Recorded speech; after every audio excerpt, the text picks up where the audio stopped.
श्री भक्त कार्य कल्पद्रुम गुरु सार्वभौम श्रीमद्राजाधिराज योगी महाराज त्रिभुवनानंद अद्वैत अभेद निरंजन निर्गुण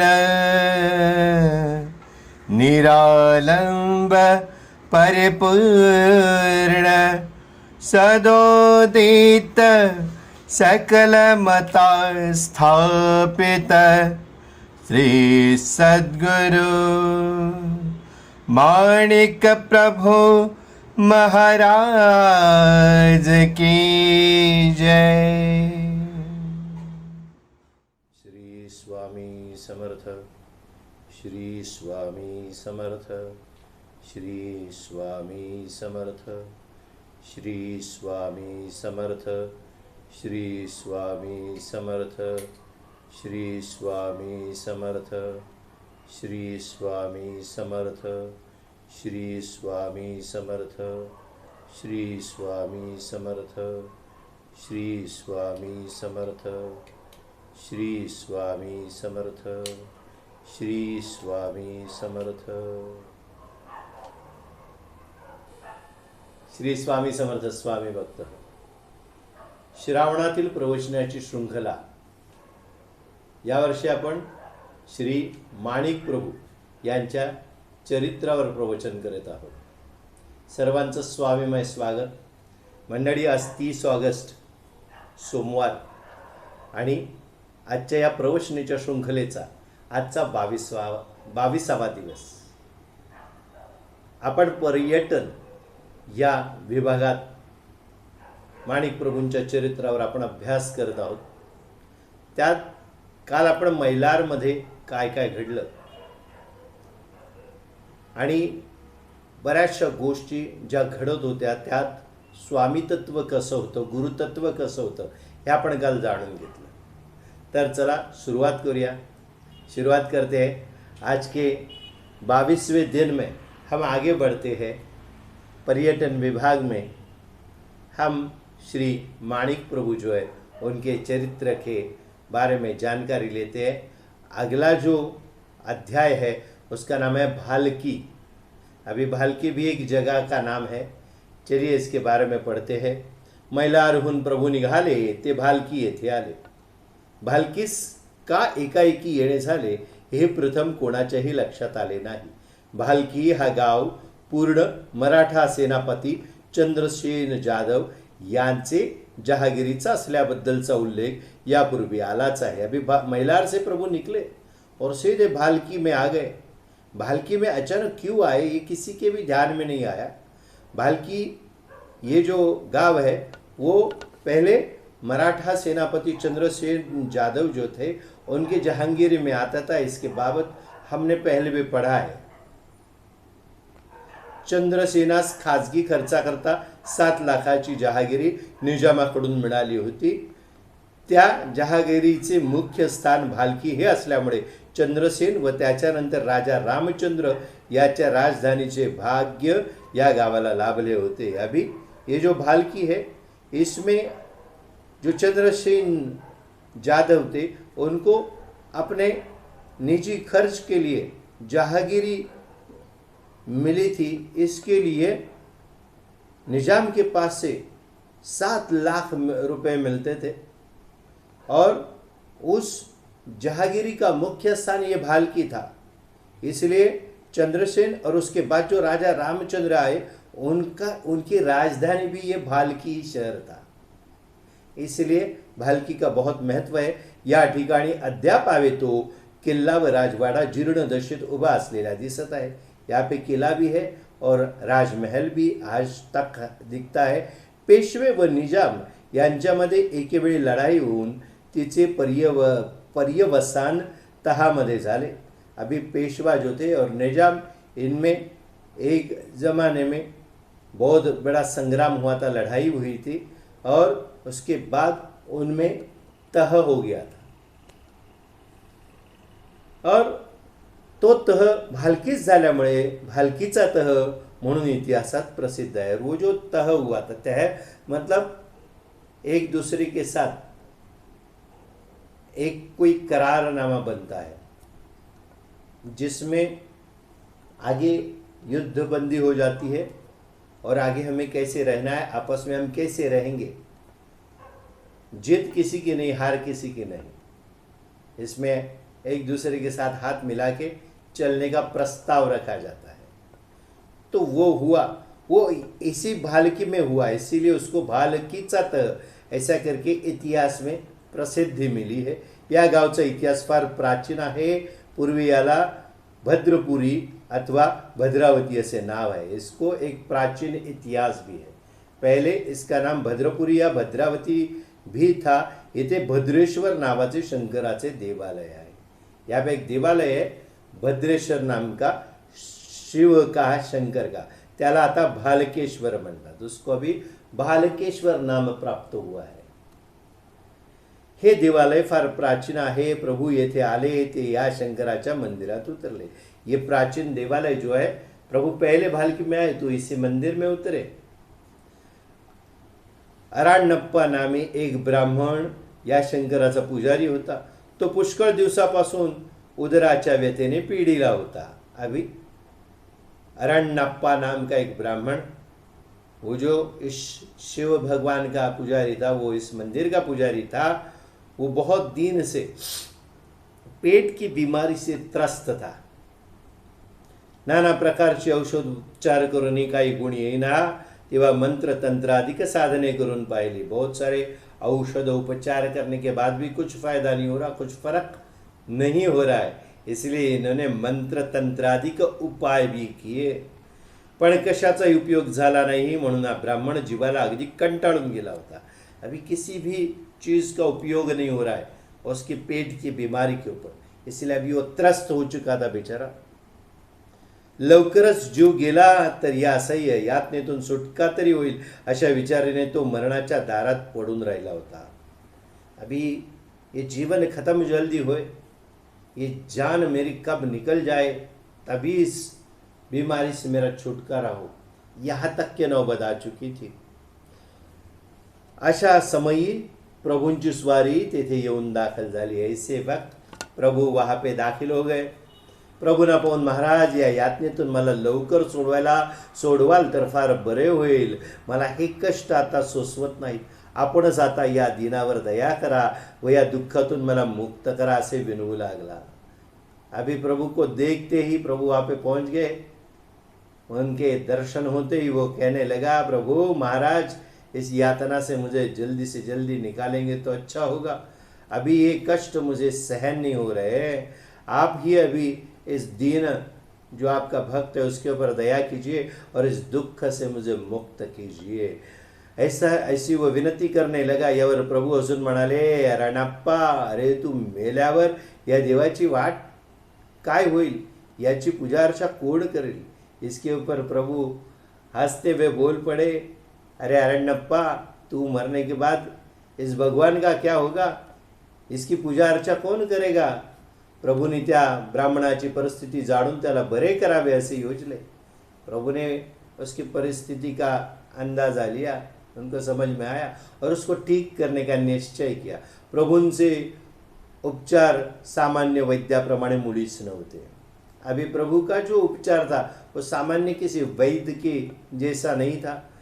तीळ, खोबरे व पोहे दह्यात घालून त्याचे लाडू बनवण्यास प्रभूने आज्ञा केली आणि त्यातील एक लाडू खाण्यास प्रभूने त्याला सांगितले। तिल, खोबरा जो होता है, खोबरा और पोहा, ये दही में भिगो के उसके लड्डू बनाने के लिए प्रभु ने आज्ञा दी और उसमें से एक लड्डू उस ब्राह्मण को खाने के लिए दिया। हे विलक्षण औषध पाहून लोकांना आश्चर्य वाटले। ये विलक्षण यानी कुछ अलग ही है। उपचार देख के सबको अचरज लगा। कित्येकांना तर तो ब्राह्मण उद्या मरायचा तो आजच मरेल असे वाटले। कितने लोगों को ऐसे लगा कि ये ब्राह्मण कल मरने वाला है, अभी ये खा के तो आज ही मर जाएगा। प्रभु वाक्यावर विश्वास ठेवून ब्राह्मणाने तो लाडू प्रभूंच्या हातातून घेऊन भक्षण केला। प्रभु वाक्य ये खाने के लिए दिया, तो प्रभु के ऊपर भरोसा रख के, विश्वास रख के उस ब्राह्मण ने प्रभू के हात में से लड्डू लिया और खा भी दिया. त्यावर प्रभूंनी आपल्या हातातील सोटा त्याच्या पोटावरून फिरवला. अभी हाथ में जो सोटा था सटका, वो सोटा प्रभु ने उसके पेट के ऊपर घुमाया. पोटावरून सोटा जसा जसा फिरत गेला तशा तशा त्याच्या वेदना कमी होऊ लागल्या. पेट के ऊपर सोटा जैसे घूमते गया वैसी उसकी वेदनाएं धीरे धीरे कम होती गई. प्रभु कृपेनेच आपण बरे होऊ अशी त्या ब्राह्मणास आशा उत्पन्न झाली. अभी प्रभु की दया से ही, उनकी कृपा से ही मैं ठीक हो जाऊंगा ऐसी आशा उसके मन में उत्पन्न हुई. 2-3 दिवसातच त्याला पुष्कळ गुण येऊन प्रभूचा मुक्काम तेथे असे तोपर्यंत तो खडखडीत बराही झाला. अभी 2-4 दिन में उसको धीरे धीरे अच्छा लगने लगा. उस जो प्रभु ने दिया था जो दवा, और प्रभु ने उनके ऊपर सोटा घुमाया था उनके पेट पे, तो उसका असर हो गया. और प्रभु का मुकाम जब तक उधर था तब तक वो ठीक भी हुआ. यमाच्या दाढीतून प्रभूंनी या ब्राह्मणास बाहेर काढून त्याला जीवदान दिले. यम जो है मरण की देवता, तो उस देवता के चंगुल से बचा के निकाला और उसको जीवदान दिया प्रभु ने. त्याच्या आनंदाला पारावर नव्हता. तो प्रभु भक्त बनला. अभी वो खुश हो गया और प्रभु का भक्त बन गया. हे सांगणे नकोच. ब्राह्मणाच्या विनंतीला मान देऊन प्रभुनी भालकीस गादी स्थापन केली. अभी ब्राह्मण की विनती जो थी, उसकी इच्छा जो थी, उसको मान देकर प्रभु ने भालकी में भी अपनी गद्दी स्थापन की. गादीची नित्य पूजा करण्याचे काम या ब्राह्मणाने संतोषाने पत्करले. इस गादी की हमेशा पूजा करने की जो सेवा है इस ब्राह्मण ने खुद अपने से ही स्वीकार कर ली. पुढे प्रभूंचे वास्तव या ठिकाणी काही दिवस होऊन पुष्कळ लोक समुदाय प्रभु भजने लागला. आगे इसी जगह पे प्रभु का वास्तव कुछ दिन था और बहुत सारे लोग प्रभु भजन में प्रभु के इस आशीर्वाद में लीन होकर प्रभु का नाम स्मरण करने लगे. उनके भक्त बन गए. भालकीचे आबाराव नायब ही प्रभूंचे भक्त बनले. भालकी में आबाराव नायब जो थे वो भी प्रभु के भक्त बन गए. या भालकीच्या मुक्कामाविषयी काही चरित्रकार वेगळी हकीकत सांगतात ती अशी. अभी अलग अलग चरित्रकारों ने चरित्र लिखा है प्रभु का. तो कुछ चरित्रकार कैसे लिखते हैं वो यहाँ पे दिया हुआ है. तो यह हकीकत ऐसे बयां करते कुछ लोग. यानंतर प्रभु भालकी ग्रामाजवळ एका घोर अरण्यात जाऊन काही दिवस राहिले. इसके बाद भालकी के गांव के नज़दीक एक घने जंगल में प्रभु कुछ दिन रहे. बरोबर अवघी 5-7 मंडळी होती. साथ में 5-7 लोग ही थे. उसमें त्यात बाप्पाचार्य, नारायण दीक्षित आणि चिमण्या ब्रह्मचार्यासहित 4 ब्रह्मचारी. अभी ये जो 4 लोग थे उनका नाम यहाँ पे दिया हुआ है. इतक्या मंडळी से ही स्वारी भालकीच्या अरण्यात जाऊन 1-1.5 वर्षपर्यंत राहिली. अभी इतने जो लोगों के साथ हमारे प्रभु भालकी के जंगल में जाके करीबन 1.5 साल तक रही. यावेळी बाकी सर्व खटला मातुश्रीसह कल्याणासच ठेवला होता. इसके इस वक्त बाकी का जो पूरा उनका जामानिमा था, हमारे प्रभु का जो खटला कहते हैं उसे, ये सब कहाँ पे मातुश्री और भाई के साथ कल्याण में रखा गया था.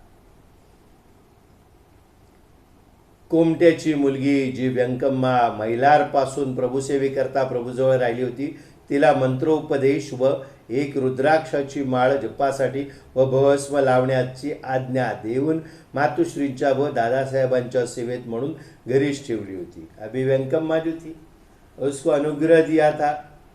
कोमट्याची मुलगी जिसे कहा गया है वो व्यंकम्मा मैलार से ही प्रभु सेवा में थी.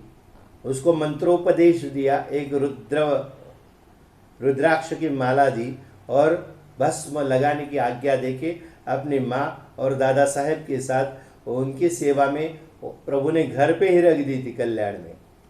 भालकीचे रानात असता प्रभु बऱ्याच अंशी गुप्त असल्यासारखे होत. प्रभु भालकी के जंगल में ज़्यादातर गुप्त अवस्था में रहते थे।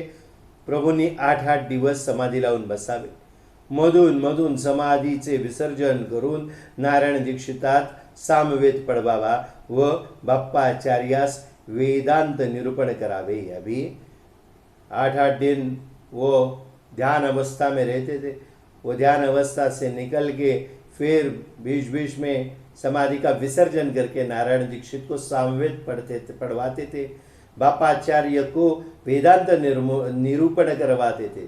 ब्रह्मचारी 4 होते, त्याने गावात जाऊन माधुकरी मागून आणावी आणि प्रभूंसहित सर्वांना त्यावर निर्वाह करावा। ब्रह्मचारी 4 थे, उन्होंने गांव में जाके माधुकरी यानी भिक्षा मांगनी और बाकी सारे लोगों ने उस भिक्षा पे अपना उदर निर्वाह यानी अपना खाना पीना सब कुछ उसके ऊपर वो करते थे। अशी स्थिती सुमारे वर्षभर चालू असता या रानात कोणी सिद्धपुरुष येऊन राहिले आहेत अशी भालकी ग्रामचे आसपास वदंता पसरली आणि थोड़े थोड़े लोकही दर्शनास येऊ लागले। अभी ये करीबन 1 साल तक ऐसा चलते रहा और धीरे धीरे आसपास के लोगों में ये बात फैली कि कोई सिद्ध पुरुष जंगल में आके रहने लगे, तो कुछ लोगों का आना जाना दर्शन के लिए शुरू हो गया। तथापि हे कल्याणचे प्रभु आहेत असे कोणाला समजले नाही, लेकिन ये कल्याण के महाप्रभु है, अपने माणिक प्रभु है, किसी को भी मालूम नहीं पड़ा। त्या प्रांताच्या नायबास हे वर्तमान समजले तेव्हा त्याची भक्ती या सिद्ध पुरुषावर बसली। इस प्रांत का जो नायब था उसको भी ये वर्तमान मालूम पड़ा कि ऐसे सिद्ध पुरुष जंगल में आके रहने लगे, तो उनकी भी भक्ति प्रभु पे अभी बैठ गई। तो 8-4 दिवसांनी दर्शनाला येऊ लागला। वो 4-8 दिन में दर्शन के लिए आने लगा। तथापि हे सिद्ध पुरुष कल्याणकर माणिक प्रभु आहेत हे त्यालाही समजले नाही। लेकिन ये जो सिद्ध पुरुष है ये कल्याण के माणिक प्रभु है, ये अभी तक उनको भी मालूम नहीं पड़ा था। एकदा येथे प्रभूंच्या दर्शनाकरता म्हणून एक यात्रेकरू ब्राह्मण आपली बायको व 5 वर्षाच्या मुलासह वर्तमान भालकी गावी येऊन पोहोचला। अभी इस भालकी गांव में प्रभु के दर्शन के लिए एक यात्रेकरू था, ब्राह्मण था, अपनी पत्नी और 5 साल के बेटे के साथ आया। मनात प्रभु दर्शनाची इच्छा दृढ होती म्हणून द्रव्य नसताना ही स्त्री सहित चालत व मुलाला पाठीवर बांधून हळूहळू मोठ्या कष्टाने प्रभु राहत होते त्या ठिकाणी नजीकच्या तळ्यावर येऊन दमून थकून बसला। अभी प्रभु दर्शन के मन में दृढ़ इच्छा थी, लेकिन जेब में फूटी कौड़ी नहीं, तो बेचारा अपनी पत्नी के साथ चलते हुए अपने बेटे को, 5 साल का बेटा जो था, पीठ पे लाद के वो चलते चलते चलते जहाँ पे प्रभु थे उसके पास एक तालाब था, वहाँ आके थक के बैठ गया। स्त्री पुरुषांच्या पोटात 2 दिवसापासून अन्न नव्हते आणि मुलाला देवीने गांजले होते। अभी देखिए ये दोनों स्त्री पुरुष जो है वो प्रभु दर्शन के लिए अपने 5 साल के बेटे को लेके आते हैं। वो 2 दिन तक उन्होंने खाना नहीं खाया है और उनके बेटे को एक बीमारी थी, देवीची लागण त्याला झालेली होती। देवी इतक्या दाट होत्या कि अंगावर तिल ठेवण्यास देखील जागा नव्हती। बदन पे जो उठती है देवी कहते हैं, वो इतनी घनी थी तो तिल भी आने के लिए जगह नहीं बची थी, इतना पूरा बदन उसका भर चुका था। देवीच्या योगाने मुलगा 4-5 दिवसापासून हैराण होता, तरी तसाच पाठीवर बांधून आणला होता। वाटेच्या श्रमाने मुलगा फारच कासावीस होऊन गेला होता। अभी उस देवी की जो बीमारी थी उसकी वजह से वो बेटा उनका बहुत त्रस्त था, हैरान हो चुका था और वैसे ही पीठ पे बांध के लाद के लाया गया था। वाटेच्या श्रमाने मुलगा फारच कासावीस होऊन गेला होता।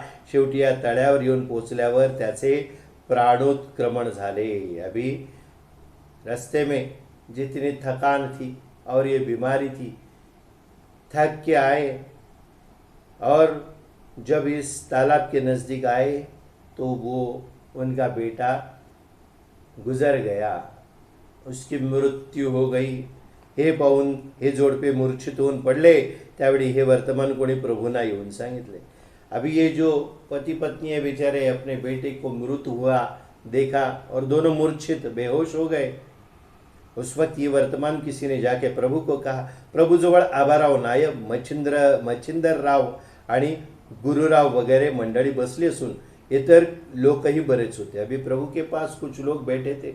उनमें आबाराव नायक, मच्छिंदरराव और गुरुराव ऐसे कुछ लोग बैठे हुए थे और बहुत सारे लोग भी थे. हे वर्तमान ऐकताच प्रभु तत्काळ उठले व तळ्यावर येऊन पोचले. ये वर्तमान जैसे मालूम पड़ा, तुरंत प्रभु वहां से उठे और तालाब के पास आके पहुंच गए. मागोमाग सर्व मंडळी आली. पीछे सारे जो लोग थे उनके साथ बैठे हुए वो भी आ गए. मग प्रभूंनी खाली बसून मुलाला मांडीवर घेऊन त्याच्या अंगावरून आपला अमृत हस्त फिरवला. जाके वहां पे बैठ गए नीचे जमीन पर और प्रभु ने अपने गोद में उस बच्चे को लिया और अपना हाथ उसके बदन के ऊपर, जिसको अमृत हस्त कहा जाता है. अमृत मतलब आपको सबको मालूम है अमृत मतलब क्या है. अमृत मतलब संजीवन देने का एक पेय है, एक द्रव्य है जो भगवान के पास रहता है. ऐसी हमारी कामना है. तो अमृत हस्त उसके ऊपर घुमाया. प्रभु कर स्पर्श होताच मुलगा डोळे उघडून बसला. प्रभु का कर यानी हाथ का स्पर्श होते ही वो बच्चा जो मृत हो चुका था, मर गया था, वो उठकर बैठ गया. हे पाहून त्या स्त्री पुरुषास परमानंद होऊन ती प्रभु चरणावर गडबडा लोळू लागली. ये देखकर वो स्त्री पुरुष जो थे, माता पिता उस बच्चे के, उनको आनंद हुआ और वो प्रभु चरण के ऊपर लेट गए. आपल्या आनंदाश्रूंनी त्या उभयताने प्रभु चरणात स्नान घातले. अपने अश्रु से, अपने आंखों से पानी जो था उससे उन दोनों ने प्रभु के चरण को स्नान करवाया. मग प्रभूने त्या उभयतास उठवून पोटाशी धरून आलिंगन दिले आणि विचारले की तुम्ही कोणाकडे जावयास निघाला आहात. दोनों को उठाया और गले लगाया और पूछने लगे आप किसको मिलने के लिए जा रहे हो. तेव्हा ते म्हणाले आम्ही माणिक प्रभूंच्या दर्शनाकरता कल्याणास जात आहोत. देवाने आम्हास फार विपत्तीत पाडले आहे.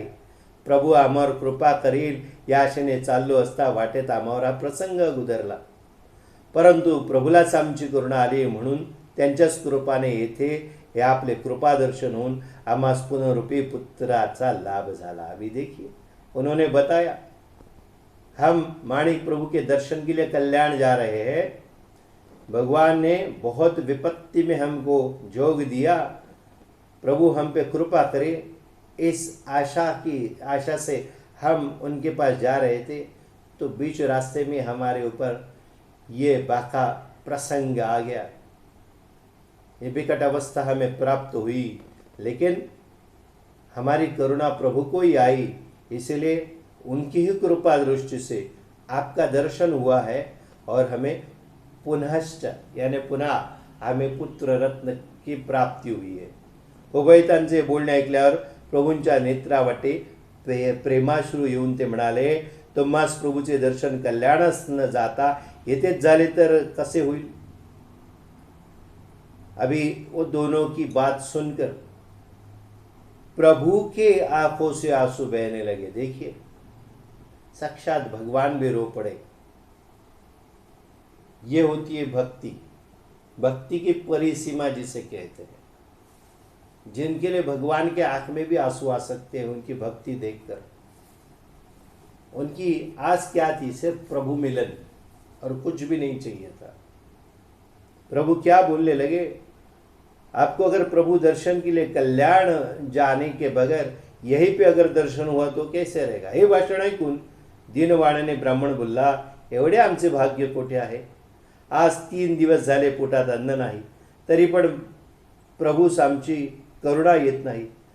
असे तर आमचे भाग्य आहे. यावर प्रभु बोलले. अभी वो बेचारा दीन जो व्यक्ति था वो क्या बोलने लगा, यहाँ पे दर्शन कैसे होंगे, इतना हमारा भाग्य बड़ा थोड़ी है. 3 दिन से पेट में दाना भी नहीं है. प्रभु को हमारी करुणा नहीं आती, ऐसा हमारा भाग्य है. तो उसके ऊपर प्रभु बोलते हैं असे का म्हणता, प्रभू तर तुमच्या दर्शनाकरता आज वर्षभर आपले कल्याण गाव सोडून तुमच्याकरता वाटेवर येऊन बसला आहे आणि उलट तुम्ही प्रभूवर शब्द ठेवता हे काय. देखिए प्रभु ने क्या कहा है उनसे। ऐसे कैसे हो सकता है कि उनको करुणा नहीं आ रही है? ऐसे क्यों कहते हो आप? प्रभु तुम्हारे दर्शन के लिए आज 1 साल से अपना कल्याण गांव छोड़ के तुम्हारे लिए इस तुम्हारे राह पर आकर बैठा हुआ है, और ऊपर से तुम प्रभु के ऊपर ऐसे बोल रख रहे हो, ये कैसे हो सकता है?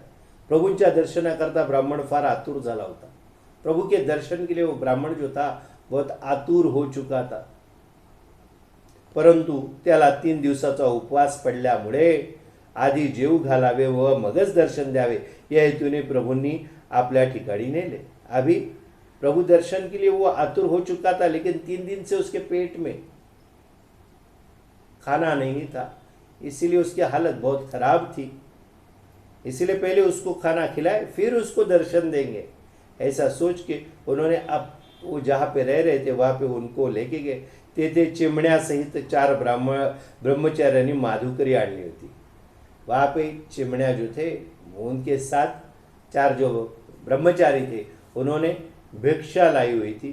तिचा नैवेद्य श्री दत्तास समर्पण करण्यास सांगून पात्रे मांडण्याची आज्ञा केली व आबाराव नायब, मच्छिंद्रराव व गुरुराव इत्यादी बडी मंडळी तेथे होती. त्यासहित तेथे असलेल्या सर्व मंडळीस भोजनास बसण्याची आज्ञा झाली. अभी वहाँ पे वो जो भिक्षा लाई थी वो गुरुदेव दत्तात्रेय को भोग चढ़ाकर फिर पत्तल लगाने की आज्ञा दी. और वहाँ पे आबाराव नायब, मच्छिंद्रराव, गुरुराव और जो बड़ी बड़ी मंडली वहाँ पे थी, सब लोग थे. उनके साथ वहाँ पे जितने भी लोग थे सबको भोजन के लिए बैठने की आज्ञा हो गई. आज्ञा प्रमाण मानून सर्वजण पात्रावर बसले. सुमारे 200 पात्रे मांडली गेली. अभी देखिए, गुरु आज्ञा प्रमाण मानकर, प्रभु की आज्ञा पाकर सब लोग खाने के लिए बैठ गए. वहाँ पे 300 या क्षमा कीजिए 100 या 200 लोग बैठ गए. तेव्हा प्रभू म्हणाले की आज मोठी समाराधना आहे, याकरता भालकी ग्रामातील व आसपासच्या 3 कोसाच्या सीमेतील सर्व जातींच्या लहानतोर मंडळीस भोजनास बोलवा. आज तो समाराधना का दिन है.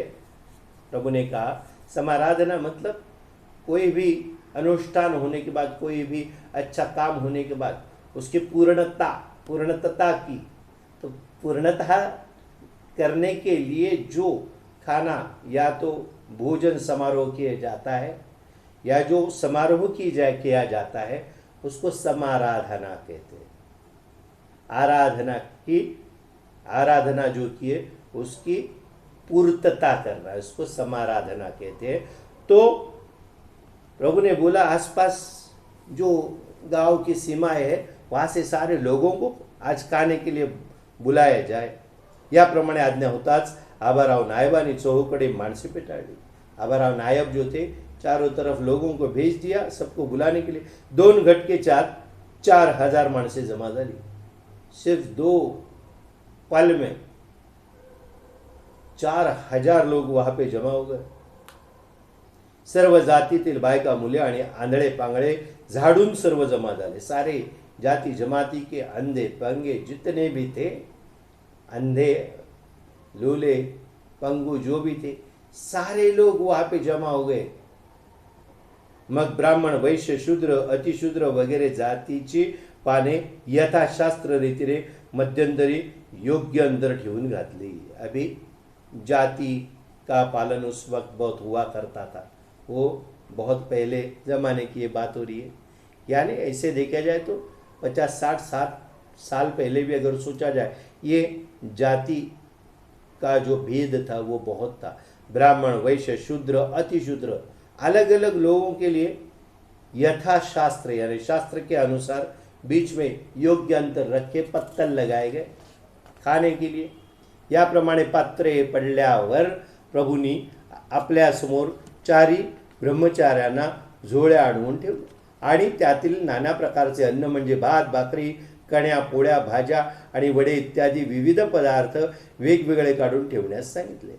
इसी तरीके से पत्तल सब लगाने के बाद प्रभु ने 4 जो ब्रह्मचारी थे उनको अपनी झोली ला के रखने को बोली और उसमें से जो भी जिन्नस थे वो सब अलग अलग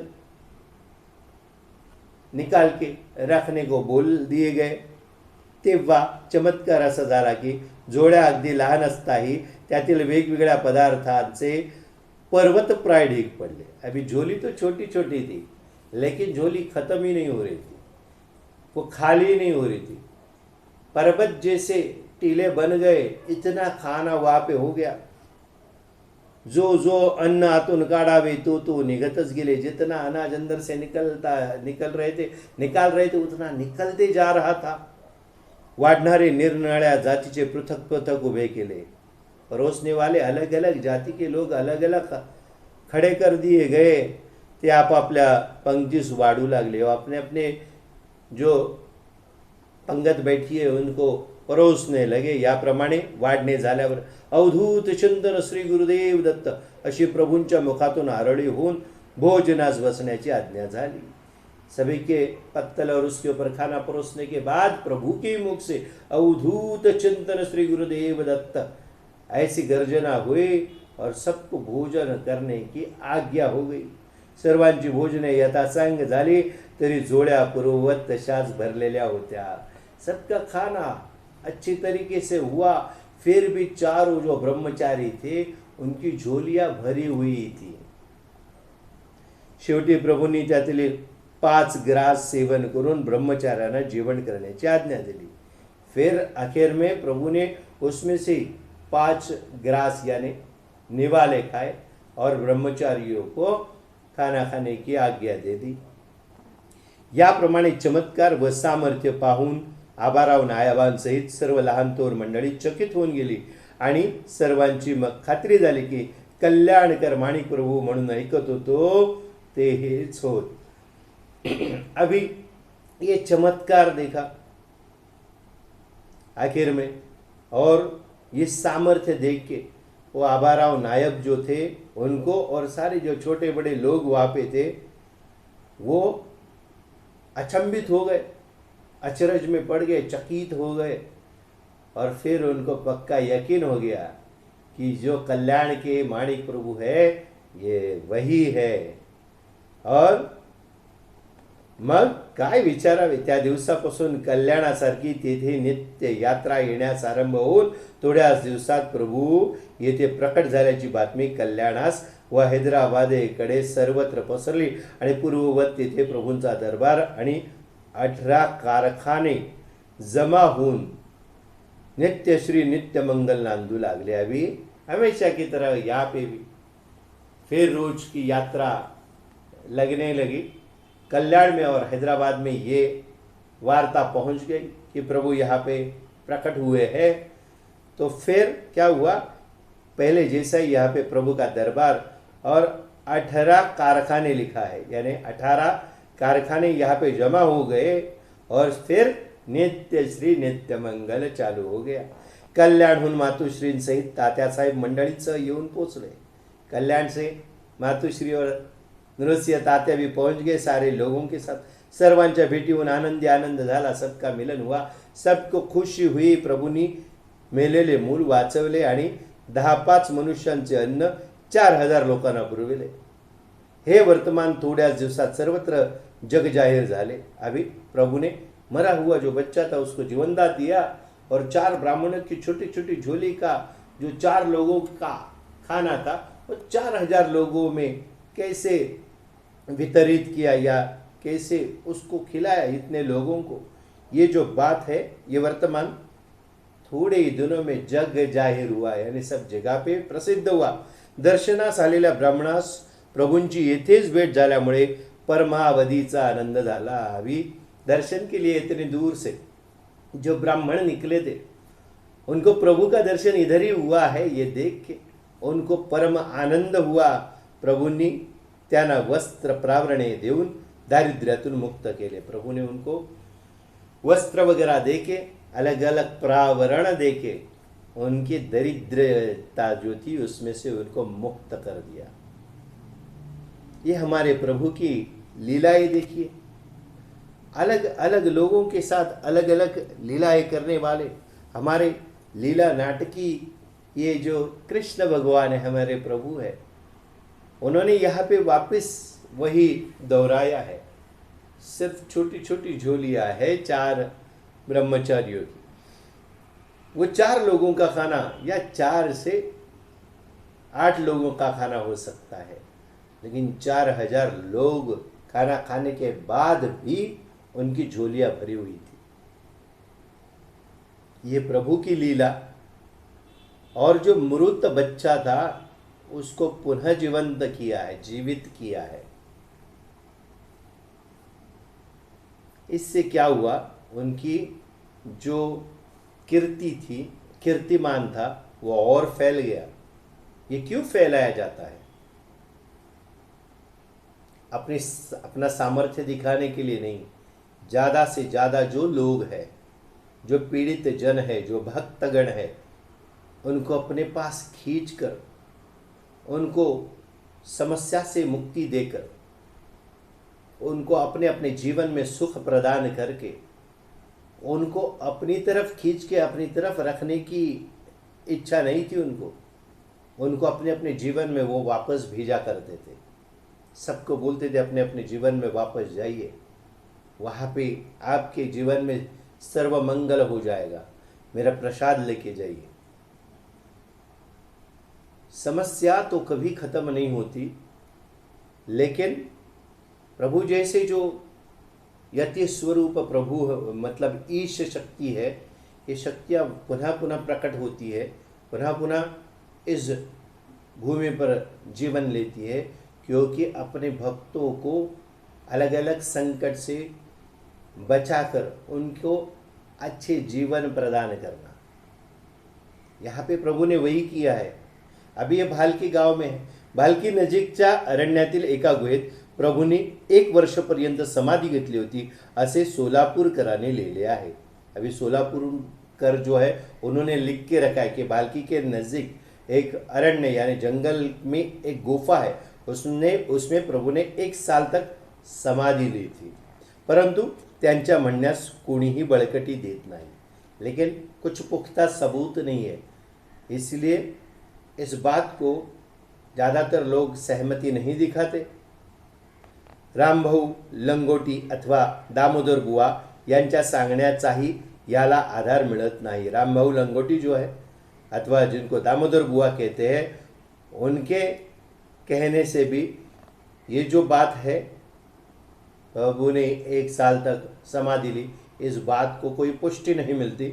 मात्र व्यंकम्मास हनकुंडीच्या अरण्यातील एका गुहेत समाधि दिली होती असे कोणी म्हणतात, लेकिन व्यंकम्मा को हनकुंडी जो है वहाँ पे एक जंगल में गुफा है, वहाँ पे समाधि दी थी ऐसे कोई तो कहता है। व्यंकम्मास प्रभूंनी योगाची आसने व समाधी यांची माहिती देऊन ही योग विद्या तिला कितपत साध्य झाली आहे हे पाहण्याकरता ही समाधी दिली होती असे म्हणतात। अभी व्यंकम्मा को प्रभु ने योग साधन, योग आसन जो है और समाधि, इसकी मालूमात देकर योग विद्या उसको कहाँ तक आ रही है, कितनी साध्य हुई है, ये देखने के लिए उसको समाधि दी थी, ऐसा कुछ लोग कहते हैं। या परीक्षेत व्यंकम्मा उत्कृष्ट रीतीने उत्तीर्ण होऊन प्रभूंची शाश्वत कृपा संपादन करती झाली। व्यंकम्मा इस परीक्षा में उत्कृष्ट रीत्या पास हो गई, उत्तीर्ण हो गई, और प्रभु की शाश्वत कृपा यानी पक्की, जिसकी शाश्वती है, ऐसी कृपा संपादन करने वाली वो स्त्री बन गई।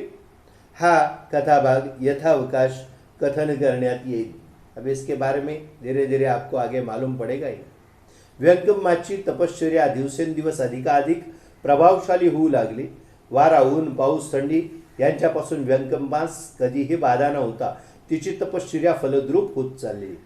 धीरे धीरे दिन ब दिन व्यंकम्मा जो थी उसकी तपश्चर्या बढ़ती गई और प्रभावशाली होती गई। किसी भी चीज़ का उनके ऊपर असर नहीं हो रहा है, यानी हवा, धूप, बारिश, ठंड, इससे कभी भी व्यंकम्मा को बाधा नहीं होती और उसकी तपश्चर्या फलद्रूप होने लगी, फल मिलने लगा उनकी तपश्चर्या का। क्षुधा, तृषा तिने जिंकल्या होत्या, भूख और प्यास उन्होंने जीत ली थी। ये बहुत ज़रूरी चीज़ है, भूख और प्यास को जीतना। हम कोई साधना में बैठ जाते हैं तो हमें प्यास लगती है या भूख लगती है, हम जाप करने बैठते हैं तो भी हमें भूख लगती है, प्यास लगती है। तो ऐसे वक्त पे मन को दृढ़ करना, मन को तैयार करना जरूरी होता है। उस भूख और प्यास पे काबू पाना बहुत जरूरी है। वो उनको बराबर मतलब उन्होंने वो काबिज किया था, उसके ऊपर अमल आ गया था क्षुधा और तृषा पे। राग द्वेषादी षड्रिपू तिच्यावर अधिकार गाजवण्यास असमर्थ होऊन गेले। सारे षड्रिपू उसके ऊपर अधिकार जमाने में असमर्थ हो गए थे, उसने उनको भी जीत लिया था। आपल्या दृढ निश्चयाने सर्व विकारावर विजय मिळवून व्यंकम्मा क्रमाक्रमाने उत्क्रांत स्थितीची पायरी चढत चढत शेवटी परमोच्च स्थानावर आरूढ होऊन देवीपद पावली। हे हृदयगम चरित्र पुढे येणारच आहे। अभी व्यंकम्मा के बारे में बहुत अच्छी बात यहाँ पे बताई। उसने दृढ़ निश्चय के साथ अपनी साधना करते हुए सारे विकार जो है, भूख प्यास ये जो सब लगता है, इसके ऊपर विजय प्राप्त करते करते वो ये जो विकार है, वो सारे षड्रिपु है, उनके ऊपर विजय प्राप्त करते करते व्यंकम्मा धीरे धीरे उत्क्रांत स्थिति की जो डगर है वो चढ़ते चढ़ते आखिर में परमोच्च स्थान पर बैठकर साक्षात देवी पद उसको मिल गया। अभी इसका चरित्र आगे आने ही वाला है। इसके बाद बारी आती है संग्राम खा। अभी इनके बारे में हम जानेंगे ये संग्राम खा की क्या कहानी है। मागील प्रकरणात सांगितल्याप्रमाणे प्रभूंची स्वारी भालकीस काही काळ महानंदात काढून चिटगोप्यास आली। अभी इसके पहले हमने जो पढ़ा वहाँ पे प्रभु भालकी में कुछ काल बहुत आनंद महानंद में रह के फिर चिटगोप्या करके जो है वहाँ पे आ गई।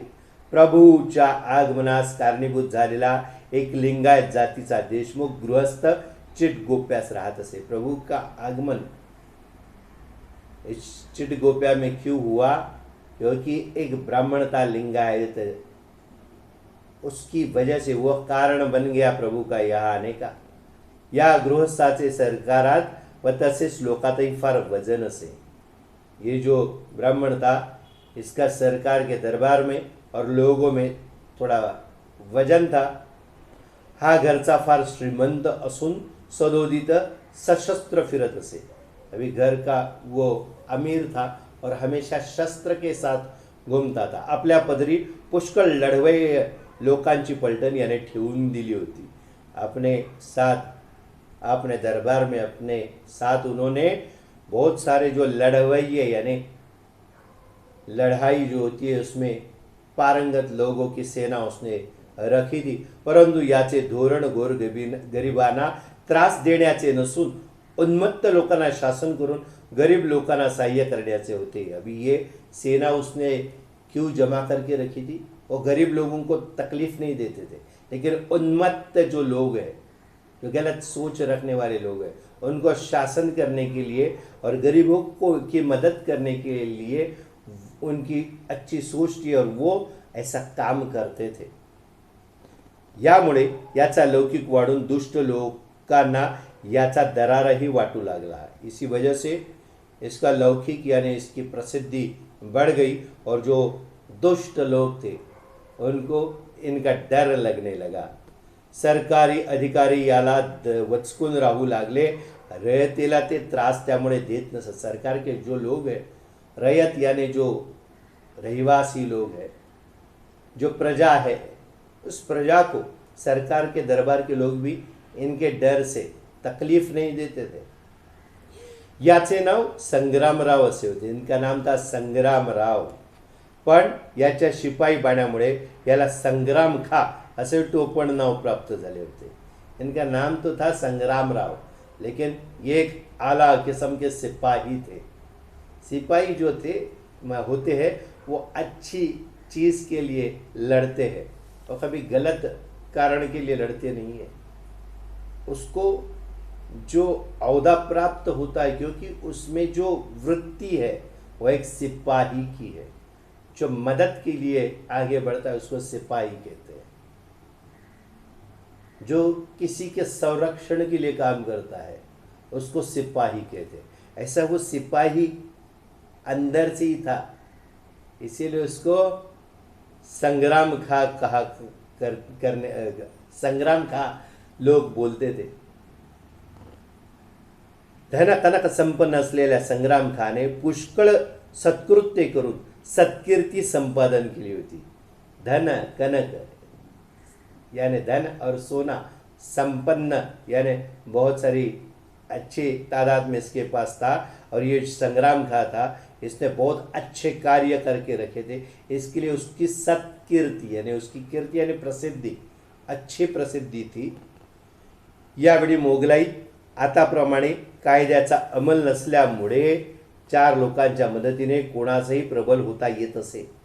उस वक्त मोगलाई थी, मुगल का राज था, आज के ज़माने के अनुसार नहीं था। जो कानून था उसका अमल नहीं था, इसलिए 4 लोगों की मदद से एक अच्छे लड़वैये लोग साथ में रख के कोई भी प्रबल हो सकता था। प्रबल लोग बहुधा गरिबांचे काळ असायचे। ये जो प्रबल यानी ज़्यादा शक्तिमान बल के साथ जो लोग हुआ करते थे, ये ज़्यादातर गरीबों को लूटते थे, उनको तकलीफ देते थे। पण संग्राम खांची तशी प्रवृत्ति नव्हती। इनकी प्रवृत्ति यानी इनका स्वभाव लूटने वाला नहीं था गरीबों को। तो अनाथांचा नाथ व दीनांचा सहकारी होता। अभी वो अनाथ जो थे उनका नाथ था,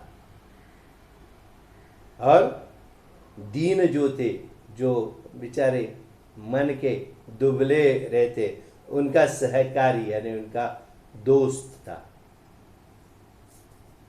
अभी जो अनाथ होते हैं उनका नाथ बनना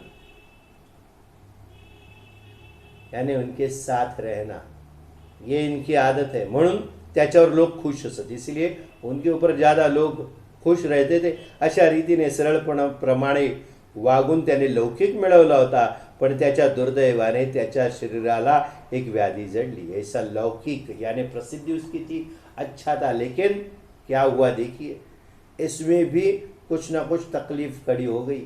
उसके शरीर को एक दुर्धर व्याधि यानी एक रोग लग गया। चातुर्थिक हिवज्वराने त्याला पछाडले। अभी एक बुखार है, चातुर्थिक हिवज्वर, ये उसको हुआ। यातच पुढे उदर रोगाचा उद्भव होऊन त्याच्या शक्तीचा ऱ्हास होऊ लागला व सर्व सौख्य अनुकूल असतानाही शारीरिक पीड़ा असह्य होऊ लागले। इसके बाद उसको और पेट की बीमारी शुरू हुई, और पूरी शक्ति उसके पास थी वो भी धीरे धीरे कम होने लगी, और सारे सुख उसके पास थे, फिर भी ये जो पीड़ा अंदर है वो उसको असह्य होने लगी, सहन करने लायक नहीं थी। त्याने नाना प्रकारचे औषधोपचार करून पाहिले, पण गुण आला नहीं।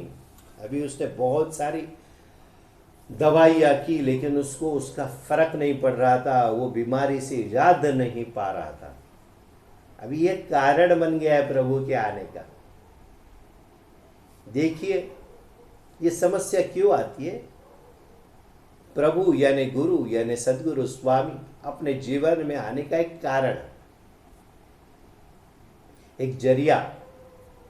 यहाँ पे भी वही है, इसने बहुत सारी दवाई की लेकिन कुछ फरक नहीं पड़ा। दिवसेंदिवस शक्ती क्षीण होत चालली। शेवटी एका मांत्रिकाने सांगितले की ही पिशाच्य बाधा आहे। धीरे धीरे उसकी शक्ति कम होते जा रही थी, और कोई एक मांत्रिक ने आखिर में उसको बताया कि ये पिशाच्य बाधा है। या पिशाच्य बाधेला उपाय म्हणून श्री शंकराला रुद्राभिषेक करून नित्य गोर गरिबास व ब्राह्मणास अन्न संतर्पण करण्याचा त्याने क्रम सुरू केला। अभी ये पिशाच्य बाधा हुई है, इसमें से निकलने के लिए रोज गरीबों को और ब्राह्मणों को खाना देने का उसने क्रम शुरू किया। या उपायाने त्याला आराम वाटेना, इस तरीके से भी उसको अभी छुटकारा नहीं मिल रहा था। उस व्याधी से, उस बीमारी से. शेवटी एके दिवशी श्री शंकराने स्वप्नात येऊन त्याला कळवले की तुला या पीडेतून मुक्त व्हायचे असेल तर काही दिवस तू माणिक प्रभूंचे चरणतीर्थ घेत जा. अभी साक्षात शिव भगवान ने उनको स्वप्न में दर्शन दिए और उनको कहा अगर तुम्हें ठीक होना है तो श्री माणिक प्रभु का चरण तीर्थ रोज पीते जा. या ईश्वरी वाक्यावर भरोसा ठेवून त्याने प्रभूंचा शोध चालवला. अभी इस ईश्वरी संकेत को, इस वाक्य पर विश्वास रख के उसने भी क्या किया, हमारे प्रभू की खोज जारी शुरू की. भालकी जवळच्या रानात प्रभू असल्याचे समजल्यावर आपल्या परिवारासह त्याने भालकीचा रस्ता सुधारला. अभी भालकी के नज़दीक जंगल में प्रभु है ऐसा जब उनको मालूम पड़ा तब उन्होंने अपने परिवार के साथ भालकी का रास्ता पकड़ लिया. तेथे प्रभू सानिध्य जाऊन सर्व वृत्तांत कळवण्यापूर्वी प्रभूंनीच त्यांचे अंतरंग ओळखून सांगितले की शंकराची आज्ञा आम्हास मान्य आहे. मी तुमची वाट पाहतच या ठिकाणी बसलो आहे. अभी प्रभु के सामने जाके वो अपना जो दुख दर्द बयान करे उससे पहले ही प्रभु ने क्या कहा, शंकर भगवान की आज्ञा हमें मान्य है.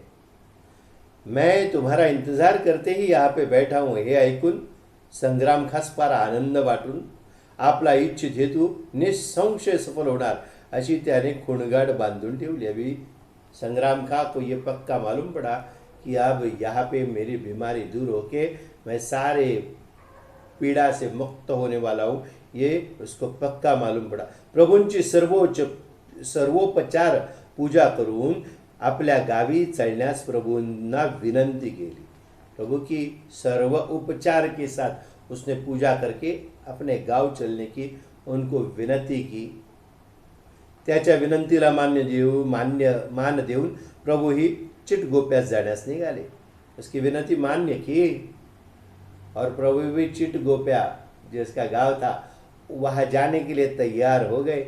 यावेळी प्रभूंची स्वारी उत्तम शृंगारलेल्या म्यान्यात बसून चालली होती. अभी प्रभु की सवारी जो है वो अच्छे श्रृंगार की हुई म्याना मतलब एक पालकी जैसा होता है उसमें बैठ के अभी प्रभु जाने लगे. एखाद्या राजाला योग्य अशा आदरातिथ्याप्रमाणे संग्राम खाने अपूर्व समारंभाने आणून त्यांची मोठ्या प्रेमाने पूजा केली. किसी राजा को शोभा दे ऐसी सेवा संग्राम खान ने करके उनको अपने गांव में चिटगोप्या में लाए वो और उनकी अच्छी तरीके से पूजा की प्यार के साथ. पूजेनंतर चरण तीर्थ घेतले. पूजा करने के बाद उनका चरण तीर्थ प्राशन किया, उन्हें पिए. या दिवशी त्याच्या घरी भोजनाचा मोठा समारंभ झाला. अभी यहाँ पे भी बहुत बड़ा समारोह हुआ, भोजन समारोह.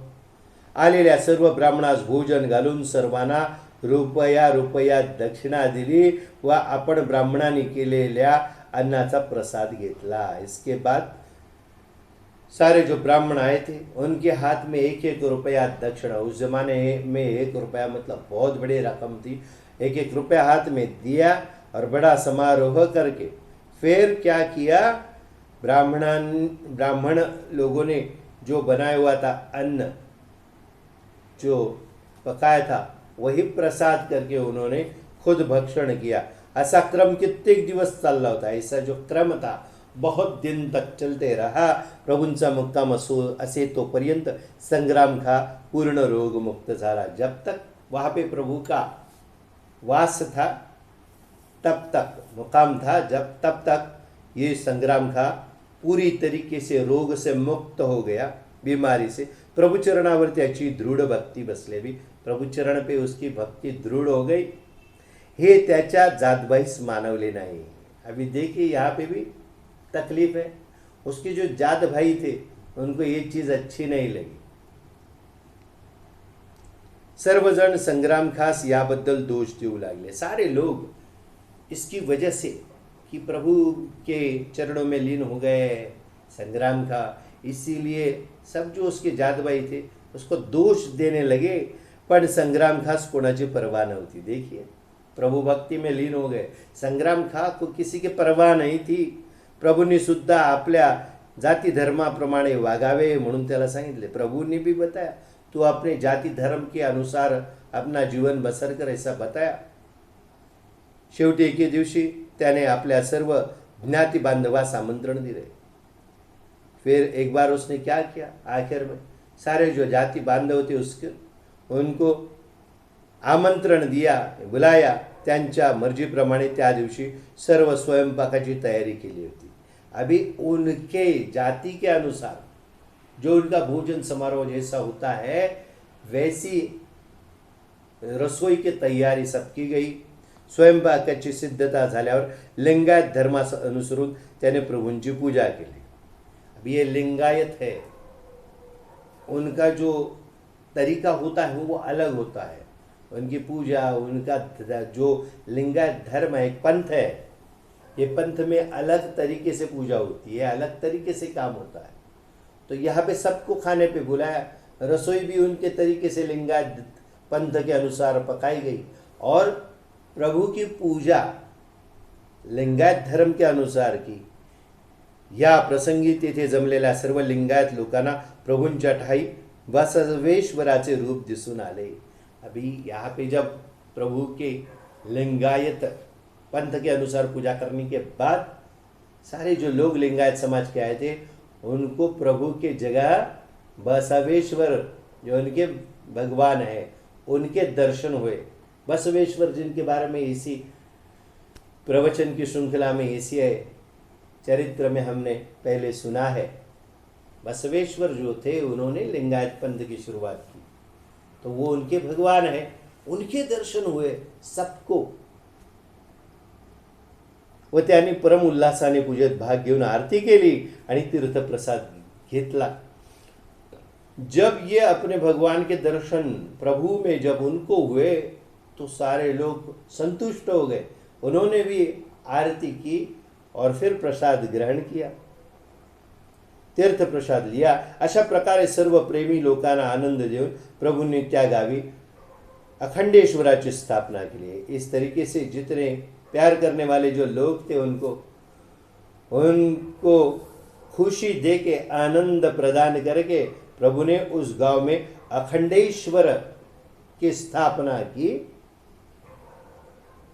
यावेळी फारच अपूर्व समारंभ होऊन सर्व आनंदाचे साम्राज्य नांदू लागले। उस वक्त एक अपूर्व ऐसा समारोह वहां पे हुआ और एक आनंद यानी खुशी का साम्राज्य वहां पे बसने लगा। शंकराची आरती याच ठिकाणी तैयार झाली असे कोणी म्हणतात। अभी शंकर भगवान की हम जो आरती करते हैं, कोई कहता है कि इसी जगह पे शिव भगवान की आरती तैयार हुई।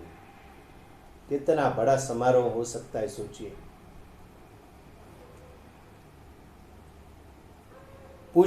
प्रभूंच्या पूजेच्या समयी प्रभूंनी केलेले बसवेश्वरावरील अष्टक येथेच प्रथम म्हणण्यात आल्याचेही ते चरित्रकारही लिहितात। कुछ चरित्रकार जो है वो लिखते हैं कि इसी समय प्रभु ने बसवेश्वर जो भगवान है उनके ऊपर एक अष्टक लिखा था और पहली बार इसी समारोह में पढ़ा गया।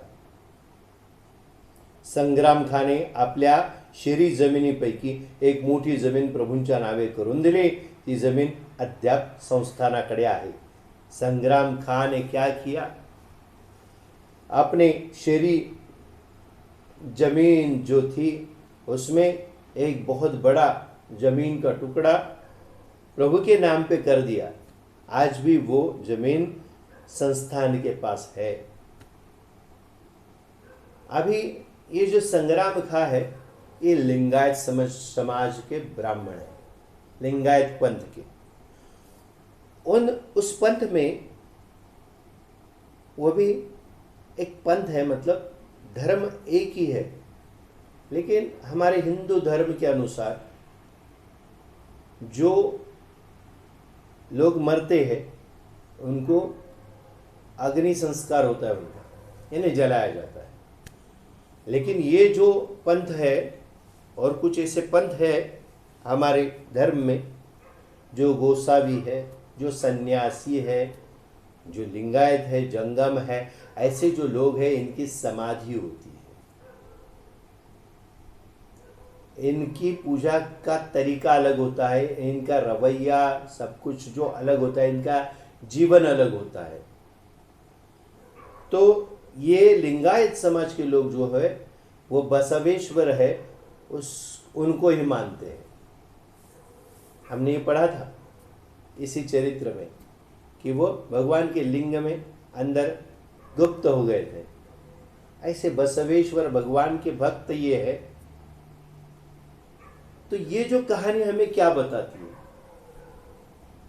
क्या मिळता है, काय आपल्याला याच्यातून मिळतं या गोष्टीतून, कि प्रभु कुठेही जात असत और प्रभु जहां पे भी कहीं पे भी जाते थे, ये उनका जाना और कहीं पे प्रकट होना ये पहले से तय होता था। और वो अपने भक्त के लिए किसी भी हद तक जाकर वो काम करते थे। जैसे व्यंकम्मा को पानी के बहाव में से बचाना, हमें तो यही ज्ञात हुआ कि जब वो पहली बार प्रभु के दर्शन में के लिए आई तभी पहली बार मिले होंगे, लेकिन ऐसा नहीं था। ये जो रचना है ये पहले से ही तय है और ये उन्होंने करके रखी है। एक ब्रह्मचारी के रूप में जाके व्यंकम्मा को बचाना। अभी ये जो है संग्राम का, इनका भी वही हाल है। प्रभु वहां पे दर्शन के लिए है और भगवान शिव भगवान संग्राम खा के स्वप्न में जाते, ख्वाब में जाते और बताते हैं कि माणिक प्रभु का जो चरण तीर्थ है वो ले। मतलब एक शिव ही है, वो हम कहाँ प्रकट हुए हैं, वो स्वप्न में जाके बराबर से बता देता है। इस स्वप्न दृष्टांत को समझना जरूरी है। ये दृष्टांत अलग अलग तरीके से वही करवाते हैं जो साक्षात ईश है, जो साक्षात भगवान स्वरूप है, वही सद्गुरु है, वही गुरु है, वही स्वामी है, वही प्रभु है। तो वो हमें समझ आनी चाहिए। किसी भी पंथ में हम हैं, किसी भी धर्म को हम मानते हैं, लेकिन इस सारे धर्म और पंथ का जो मूल स्वरूप है वो अध्यात्म है। अध्यात्म में पे किसी धर्म की मोहर नहीं है, किसी भाषा देश प्रांत की मोहर नहीं है। वो गुरु तत्व है और वो साक्षात गुरुदेव दत्तात्रेय का है। हम जिस धर्म को पंथ को मानते हैं उसी को हम सही मानते हैं, ये बात सही है, इसमें कुछ भी गलत नहीं है। लेकिन सिर्फ मानना और समझना बहुत जरूरी होता है। अभी इसके जो जाद भाई थे संग्राम खा के, उनको लगा कि संग्राम खा किसी एक शक्ति के पीछे अभी पागल हो चुका है और अपने लिंगायत समाज को शायद भूल गया है। फिर क्या किया, उसने सारे जो जात भाई थे उनको साथ में बुलाया और खाने के लिए बुलाया। उनके तरीके से रसोई पकाई गई और फिर लिंगायत समाज, लिंगायत पंथ के अनुसार प्रभु की पूजा आरंभ की। वहां पे प्रभु ने दर्शन दिए बसवेश्वर के। फिर सारे लिंगायत समाज को समझ में आया कि हम जिस द्वैत की तरफ भाग रहे थे वो अद्वैत है। ये दो अलग अलग शक्तियां नहीं है, एक ही शक्ति है। पूरे ब्रह्मांड को चलाने वाली शक्ति एक ही है। हमारा नजरिया अलग अलग होता है, हमारा दृष्टिकोण अलग अलग होता है। हम जिस तरीके से जीवन जीते हैं, जो धारणाएं हम लेके चलते हैं, उसको हम धर्म कहते हैं। जो हमारे मर्म ने पकड़ के रखा है उसको हम धर्म बोलते हैं।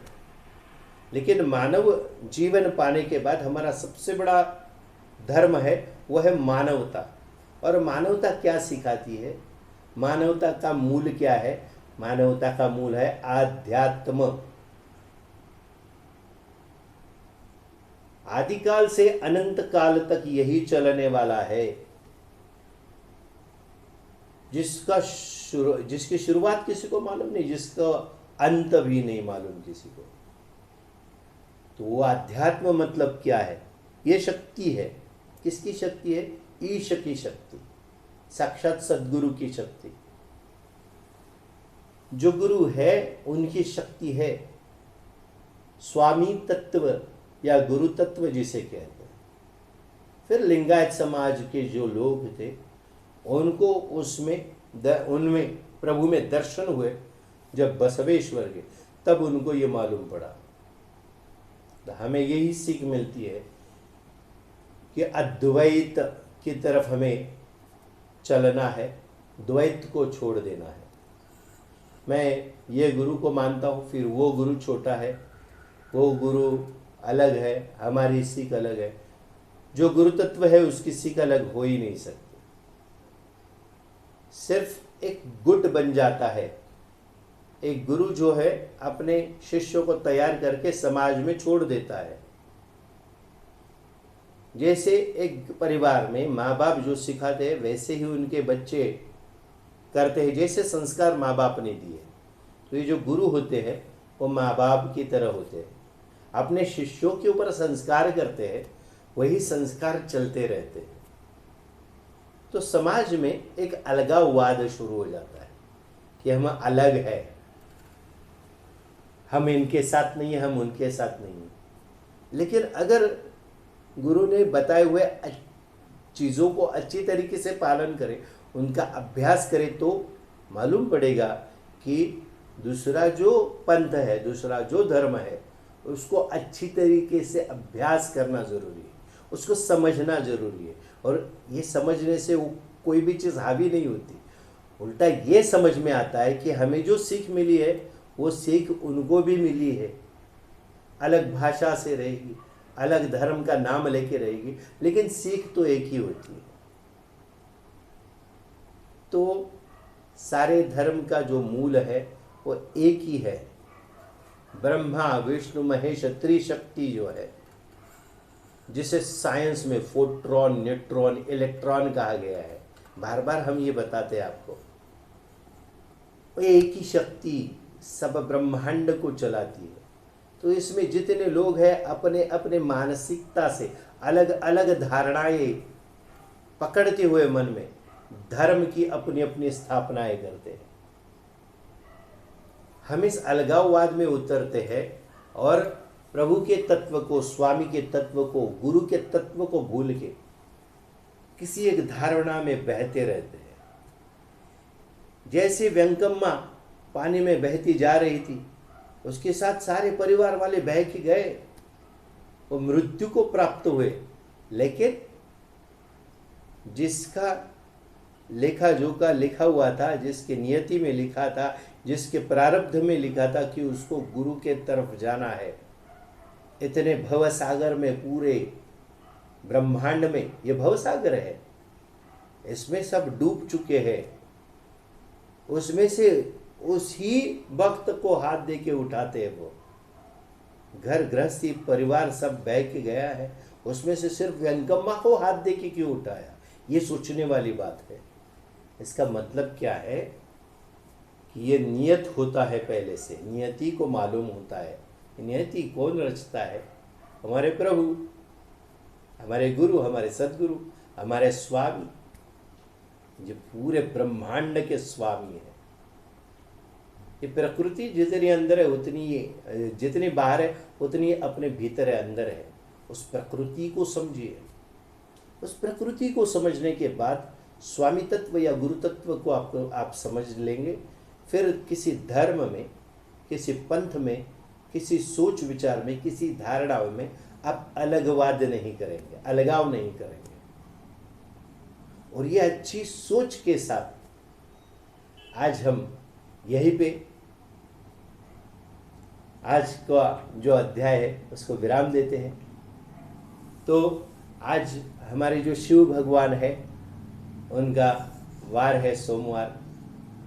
तो आप सबको शुभकामनाएं देते हुए यहीं पे रुकते हैं। सर्वनमस्कार। श्री स्वामी समर्थ, श्री स्वामी समर्थ, श्री स्वामी समर्थ।